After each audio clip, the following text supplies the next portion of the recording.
वर्तमान जो लोकतांत्रिक व्यवस्था चल रही है, वर्तमान में जो लोकतंत्र चल रहा है, क्या ये लोकतंत्र विश्व के सबसे बड़े लोकतांत्रिक देश का लोकतंत्र है? नहीं, अभी तो इस पर उंगलियां उठ रही हैं और कहीं न कहीं सो दृश्य लग रहा है कि अघोषित आपातकाल की स्थिति आई हुई है। क्या ये नहीं लगता है कि आपने आत्मघाती कदम उठाया? चूंकि आज के दौर में भाजपा विश्व की सबसे बड़ी पार्टी कही जा रही है, मानी जा रही है, उस दौर में लोग भाजपा में आने के लिए बेताब हैं और आप भाजपा से निकल गए। देखिए, इंसानियत सबसे बड़ी चीज होती है। मैं था जबकि अपने विरोधियों को भी सम्मान देते थे। पहले के कांग्रेस शासनकाल में वाजपेयी जी को प्रतिनिधित्व के लिए भेजा गया और कई एक लोगों को ऐसा मौका दिया गया, लेकिन अब तो पार्टी के अंदर के लोगों को भी फंसाया जाता है। अगर पार्टी में आप मुखर हैं, जाते हैं, अभी ही कई एक मंत्री हैं जिन पर दबाव बना के जो अच्छा काम कर उनको साइड किया जाता है, उनको सेक्रेटरी को साइड कर दिया जाता है और एक व्यक्ति का केवल व्यक्तित्व दिखाया जाता है, पूरे पार्टी के ऊपर भी भारी पड़ता है। ये बहुत ही दुखद है। कान, नाक एवं गला की समस्या से है परेशान तो डॉक्टर अभिषेक कुमार है बेहतर समाधान। ENT surgeon doctor Abhishek Kumar नई तकनीक से दे रहे हैं बेहतरीन सेवाएं। संपर्क करें दवाई वाला मेडिकल, डॉक्टर कौशल्या चौक से 10 मीटर पश्चिम, थावे रोड, गोपालगंज। नमस्कार, ग्राउंड जीरो से मैं मनीष ऋषि और संघर्ष की अधूरी दास्तां में आज नए मेहमान के रूप में कैमरा स्क्रीन पर आप जिन्हें देख रहे हैं, परिचय के लिए नाम विनोद शर्मा जी। डॉक्टर विनोद शर्मा जी नाम हुआ, पालीगंज विधानसभा क्षेत्र से कांग्रेस के टिकट पर प्रत्याशी रहे हैं और वर्तमान में ये तब बड़ी चर्चे में आए थे जब ये भारतीय जनता पार्टी में प्रदेश प्रवक्ता के दायित्व पर थे और प्रदेश प्रवक्ता के दायित्व पर रहते हुए भी मणिपुर जो कांड हुआ था उसमें ये नरेंद्र मोदी जी से सवाल पूछ दिए थे और उसी सवाल के साथ ये भाजपा से अपना नाता तोड़कर पुनः घर वापसी कांग्रेस में कर गए। हम पूरी कहानी जानेंगे, पूरी बात करेंगे, पूरी इनकी राजनीतिक यात्रा को आपके बीच रखने का प्रयास करेंगे। सबसे पहले स्वागत है सर आपका। नमस्कार। हमारा संघर्ष की अधूरी दास्तां जो कार्यक्रम है, इसका मुख्य उद्देश्य यही होता है कि आज की युवा पीढ़ी आपके राजनीतिक अनुभव, आपके राजनीतिक संघर्ष को जाने और उससे अपना मार्गदर्शन प्राप्त करे। इसी कार्यक्रम का मुख्य ध्येय यही है। सबसे पहले आपकी शैक्षणिक योग्यता क्या रही? देखिए, मैं पटना विश्वविद्यालय से डबल एमए, पीएचडी और एलएलबी किया और लगातार मैंने राजनीति से जुड़ा हुआ रहा, छात्र संगठन की राजनीति से पटना विश्वविद्यालय से। सामाजिक जीवन में आप कब प्रवेश किया? राजनीतिक जीवन में? राज्य जीवन में ही। देखिए, छात्र जीवन में ही मैं 88 में प्रवेश कर गए थे। 88 में ही प्रदेश सचिव बनाए गए थे कांग्रेस एनएसयूआई के। उस समय अंबुज प्रेमचंद मिश्र जी हो गए थे अध्यक्ष और लगातार उसके बाद अनवरत काम करते रहे और उसके बाद काम करते करते प्रदेश के अध्यक्ष हम हो गए। एनएसयूआई छात्र कांग्रेस बिहार झारखंड के अध्यक्ष हो गए थे 96 में और लगातार उसके बाद चुनाव भी लड़ने का मौका मिला। कब लड़े आप? 96 में लड़े कांग्रेस के टिकट पर, बाई इलेक्शन था पालीगंज से। जब आप प्रदेश अध्यक्ष थे एनएसयूआई के, उसी समय आपको टिकट मिलता है और आप पालीगंज से विधानसभा चुनाव लड़ते हैं। जी। कौन विधायक बने थे उस वक्त? उस समय भाजपा की जीत हुई थी। कुछ घटनाक्रम ऐसा घटा था, नरसंहार हुआ था जिसके कारण वहाँ पर कांग्रेस से थोड़ी नाराजगी थी, जिसके कारण भाजपा के उम्मीदवार को वहाँ जीत मिली थी। अभी आप वर्तमान में क्या दायित्व है, किस तरह से जुड़े हैं? देखिए, अभी कुछ घटनाक्रम घटा जो आपने चर्चा किया कि मणिपुर में जो घटना घटी थी, वहाँ के मुख्यमंत्री ने जब कहा कि हम इस घटना पर रोक नहीं लगा सकते हैं, जो हमारी माँ बहनों को निर्वस्त्र करके घुमाया जा रहा था और मुख्यमंत्री इस तरह की बात कर रहा था, तो मैंने पत्र लिखा, बात किया केंद्रीय नेतृत्व से और कहा कि इस पर कार्रवाई होनी चाहिए। लेकिन पार्टी का कहना था कि आप प्रवक्ता हैं, आप इसका बचाव कीजिए, पार्टी का बचाव कीजिए। तो हमें अटपटा लगा। हम कहा कि इंसानियत के नाते हमें नहीं कर सकते हैं और हमने मन बना लिया और दिल्ली गए थे। 2-3 दिन के बाद लौट के आकर मैंने इस्तीफा दे दिया, प्रधानमंत्री को पत्र लिखा, राष्ट्रीय अध्यक्ष को लिखा और मैंने कहा कि ऐसे पार्टी में मैं काम नहीं कर सकता जिसमें माँ बहनों की इज्जत बचाने के लिए कोई बने, उसमें एक पैसा भी इंसानियत नहीं हो उस पार्टी में। और मैंने उसी दिन इस्तीफा दे दिया, जिसको काफ़ी प्रमुखता से देश के समाचार पत्रों ने और चैनल ने चलाया था और हमें लगा कि मैंने उचित कदम उठाया और आम जनता ने मुझे बहुत ही इसके लिए बधाई दी। अच्छा, आपको क्या ये नहीं लगता है कि आपने आत्मघाती कदम उठाया? चूंकि आज के दौर में भाजपा विश्व की सबसे बड़ी पार्टी कही जा रही है, मानी जा रही है, उस दौर में लोग भाजपा में आने के लिए बेताब हैं और आप भाजपा से निकल गए। देखिए, इंसानियत सबसे बड़ी चीज़ होती है और हर इंसान को इस बात का ध्यान रखना चाहिए कि अगर आपकी माँ बहनों की इज्जत सुरक्षित नहीं है तो ऐसी राजनीति न करें।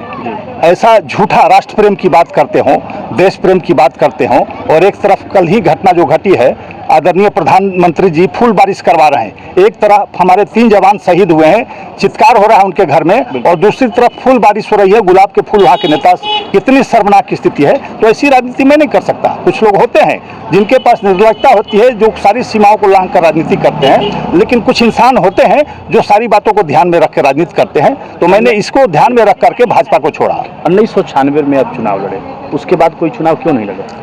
देखिए, उसके बाद गठबंधन की राजनीति देश में चल पड़ी, और जिस सीट से हम चुनाव लड़ते थे वो राजद के खाते में जाने लगा, और राजद के साथ कांग्रेस का अक्सर गठबंधन हो जाया करता था, जिसके कारण हमें सीट नहीं प्राप्त हुई। लेकिन मैं लगातार संगठन में काम करते रहा। फिर मैं प्रदेश में सचिव बना कांग्रेस पार्टी का, फिर महामंत्री बना, प्रवक्ता लगातार 10 वर्षों तक कांग्रेस पार्टी का रहा। लेकिन कुछ घटनाक्रम घटित थे जिसके कारण मैंने इस्तीफा भी दे दिया था कांग्रेस से। आप जब राजनीति में प्रवेश किए, उस दौर की राजनीति और आज 2023 चल रहा है, इस दौर की राजनीति में कितना अंतर देखते हैं? देखिए, काफ़ी मैंने बदलाव और गिरावट आई है राजनीति में। उस समय जो 96 के दौर में समझिए, और लगातार काफ़ी दिनों तक हमने देखा कि बहुत मैंने एक इंसानियत के सहारे राजनीति चलती थी। काफ़ी लोग प्रबुद्ध लोग होते थे और कहीं न कहीं काम का श्रेय देते थे, काम करने वाले को प्रोत्साहित करते थे और उनको आगे बढ़ाने का काम करते थे। लेकिन अब देख रहे हैं कि चाटुकारिता की राजनीति बहुत ज़्यादा बढ़ गई है, और अर्थव्यवस्था माने आर्थिक रूप से जो संपन्न है, सबल है, उनके लिए राजनीति रह गई है। धन बल, बाहुबल और पुत्र बल। हमने देखा कि आजकल बड़ी बड़ी पार्टियों में, अधिकांश पार्टियों में पुत्र पालक लोग हैं, पुत्र के लिए हैं या पैसे के लिए, बचाव के लिए लगे हुए हैं, और ऐसे लोगों को ही तरजीह मिलती है। जो पैसे के सहारे अपने आप को मजबूत रखते हैं, उनको पार्टियों में जगह मिलती है, उनके पुत्रों को जगह मिलती है, और इंसानियत नाम की बहुत कम ही रह गई है। वैसे कम नेता हैं जो इंसानियत को ध्यान में रख के राजनीति करते हैं और देश के लिए सही में सोचते हों। कहीं न कहीं दिखावा हो रहा है आजकल अधिकांश पार्टियों में। देश के प्रति एक माने दिखाया जाता है कि बहुत हम देश के लिए चिंतित हैं, लेकिन देश की चिंता नहीं है, वहाँ व्यक्ति की चिंता है, और कहीं न कहीं परिवार की चिंता आ गई है। अच्छा, भारत को विश्व का सबसे बड़ा लोकतांत्रिक देश कहा जाता है, असल मायने में है या नहीं है? ना, निश्चित रूप से भारत आज भी सबसे बड़ा लोकतांत्रिक देश है, और हमारी खूबसूरती है कि पूरे विश्व में आज हमें सम्मान मिलता है इस लोकतंत्र के कारण, क्योंकि लोकतंत्र की जननी रही है भारत। वर्तमान जो लोकतांत्रिक व्यवस्था चल रही है, वर्तमान में जो लोकतंत्र चल रहा है, क्या ये लोकतंत्र विश्व के सबसे बड़े लोकतांत्रिक देश का लोकतंत्र है? नहीं, अभी तो इस पर उंगलियां उठ रही हैं, और कहीं न कहीं से दृश्य लग रहा है कि अघोषित आपातकाल की स्थिति आई हुई है देश में। कहीं न कहीं से पार्टी के अंदर और पार्टी के बाहर के लोगों को दबाव बनाया जाता है। आज दुरुपयोग हो रहा है एजेंसियों का, ईडी हो, सीबीआई हो, इनकम टैक्स हो, उनका दुरुपयोग करके अपने विरोधियों को फंसाने की बात हो रही है। एक समय था जबकि अपने विरोधियों को भी सम्मान देते थे।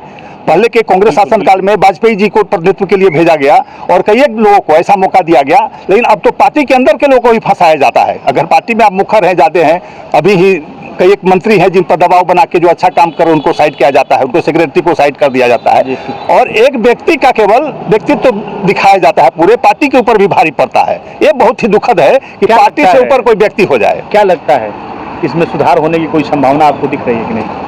अभी तो नहीं लग रहा है, क्योंकि उसी रंग में रंगते जा रही है। जो बड़ी पार्टियां, जो विश्व की बड़ी पार्टी की खास करके बात करते हैं, अभी उसी धरे पर चल रही है कि एक व्यक्ति की पार्टी है।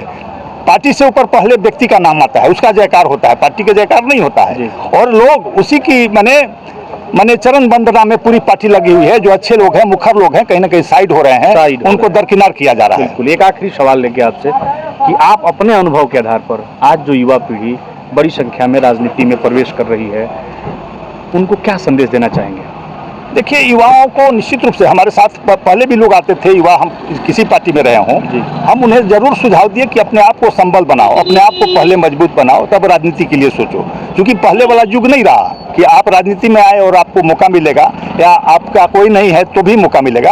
अब कहीं ना कहीं से आर्थिक व्यवस्था सबके ऊपर हावी है, इसलिए जो भी युवा राजनीति करना चाहते हैं, अपने को पहले सक्षम बनावें, मजबूत बनावें, कहीं से उस लायक बना लें कि उनको चिंता न रहे कि हमारे परिवार कैसे पलेगा, हमारे बच्चे कैसे पढ़ेंगे, या खुद अपनी गाड़ी कैसे चलेगी। अगर इसकी जुगाड़ हो गई है तो निश्चित रूप से राजनीति आवे। राजनीति बहुत अच्छी चीज़ है, क्योंकि कहीं ना कहीं कुछ अच्छे लोग हैं जिसके कारण यह देश चल रहा है और आगे भी चलेगा। कुछ लोग आते हैं बुरे, कुछ दौर बुरे आते हैं जिनकी समाप्ति जनता करती है, और निश्चित रूप से अच्छा दौर फिर आने की संभावना है। इसलिए लोगों को राजनीति में आना चाहिए, लेकिन अपने आप को कहीं ना कहीं से मजबूत करके हर तरह से संबल बना के आना चाहिए, ताकि कोई चिंता न हो, कहीं दिमाग में गलत भावना ना आवे। चलिए, बहुत बहुत धन्यवाद समय देने के लिए। तो संघर्ष की अधूरी दास्तां में फिर किसी नए मेहमान के साथ हम आपके बीच मुखातिब होंगे। आप देखते रहिए ग्राउंड जीरो। मैं हूं मनीष ऋषि, धन्यवाद।